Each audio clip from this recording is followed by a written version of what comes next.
3. जमलो आज आपण गुरुपौर्णिमेच्या सोहळ्याला, नमून वंदन करतो सर्व गुरुजनांच्या चरणाला. कुणाची नजर ना लागो गुरु शिष्याच्या नात्याला, कुणाची नजर ना लागो गुरु शिष्याच्या नात्याला. नमस्कार, मी दर्श विमल तांबे. माझ्या शाळेचे नाव विद्या विकास मंदिर नेरळ. माझ्या गोष्टीचे नाव श्री छत्रपती शिवाजी महाराजांची गुरुभक्ती. छत्रपती शिवाजी महाराज हे गुरु समर्थ रामदास स्वामी यांचे एकनिष्ठ भक्त होते. राजा असल्यामुळे समर्थांचे त्यांच्यावर खूप प्रेम आहे असे वाटायचे. समर्थ हे जाणत होते आणि म्हणून त्यांनी इतर शिष्यांचा संशय दूर करण्याचे ठरवले. समर्थ शिष्यांसमवेत रानात गेले. रानात सगळे मार्ग चुकले आणि तेव्हा समर्थ पोट दुखण्याचे ढोंग करत एका गुहेत जाऊन झोपले.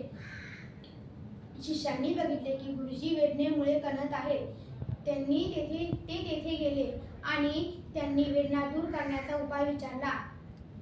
गुरुजींनी उपाय सांगितल्यावर मात्र सगळे शिष्य हैराण होऊन एकमेकांकडे पाहू लागले. ढोंगी भक्त उपाय करणार तरी कसे? ते सर्व शांत होते. तेव्हा शिवाजी महाराज समर्थांच्या दर्शनासाठी रानात आले. गुहेत समर्थ वेदनेमुळे कणत आहेत हे त्यांना समजल्यावर ते तेथे आले आणि हात जोडून वेदनेचे कारण आणि त्यावर काय उपाय करू शकतो हे त्यांनी विचारले. गुरुजींनी इतर भक्तांना सांगितल्याप्रमाणे शिवाजींना सांगितले की भयंकर पोट दुखत आहे आणि हा रोग असाध्य असल्यामुळे यावर फक्त एकच औषध काम करू शकते, पण ते फार कठीण आहे. त्यावर शिवाजी महाराज म्हणाले, गुरुदेव, आपण संकोच न करता उपाय सांगावा. जोपर्यंत आपली व्याधी बरी होत नाही तोपर्यंत मी शांत बसू शकणार नाही. तेव्हा गुरुजी म्हणाले, हा रोग असाध्य असल्यामुळे यावर फक्त एकच औषध काम करू शकते, ते म्हणजे वाघिणीचे काढलेले ताजे दूध. हे ऐकल्यावर शिवाजी महाराज समर्थांना नमस्कार करून तेथून निघाले. थोडं दूर गेल्यावर त्यांना 2 वाघाचे छावे दिसले. ते तेथेच उभे राहिले. आपल्या पिल्लांजवळ मनुष्य बघून वाघीण तेथे आली आणि ती महाराजांवर गुरगुरू लागली. महाराज तर वाघिणीशी लढण्यास समर्थ होते, परंतु त्यांना लढायचे नव्हते. त्यांना तिचे दूध हवे होते. शिवाजींनी धैर्याने हात जोडून वाघिणीला विनंती केली की मी येथे तुम्हाला मारायला आलेलो नाही, मला फक्त केवळ तुझे दूध हवे आहे. हे दूध मी माझ्या गुरूंना देऊन आल्यावर नंतर तू माझे भक्षण केलेस तरी काही हरकत नाही. शिवाजी महाराजांची भक्ती आणि विनम्रता बघून वाघीण प्रसन्न झाली आणि ती शांत झाली. शिवाजी महाराजांनी तिचे दूध काढले आणि ते तेथून निघाले.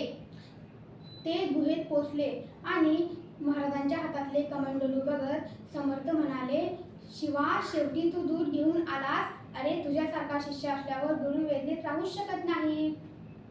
शिवाजींना आशीर्वाद देत गुरुजींनी इतर शिष्यांकडे दृष्टी टाकली. शिष्यांना आता शिवाचा अधिकार कळला आणि स्वतःची चूक देखील. शिष्याची योग्यता असल्यामुळे गुरुचे त्यावर प्रेम असते हे सर्वांना कळून आले. तात्पर्य: ईर्ष्या करण्यापेक्षा आपल्यातील दुर्गुण दूर केल्याने आपण पात्र ठरू शकतो आणि विशेष कृपा आणि प्रेमाचे अधिकारी बनू शकतो. जगात सर्व नात्याहून न्यारे नाते असते गुरु शिष्याचे. झुकून नमन करतात सारे, जेथे इतिहास लिहिले जातात भविष्याचे. सजीव निर्जीवांकडून मिळालेली प्रेरणा ही गुरुच असते. मनामध्ये उठलेला आशेचा ध्यास आणि नवनिर्माणाची आस ही गुरुच असते. मनामध्ये उठलेला आशेचा ध्यास आणि नवनिर्माणाची आस ही गुरुच असते. धन्यवाद.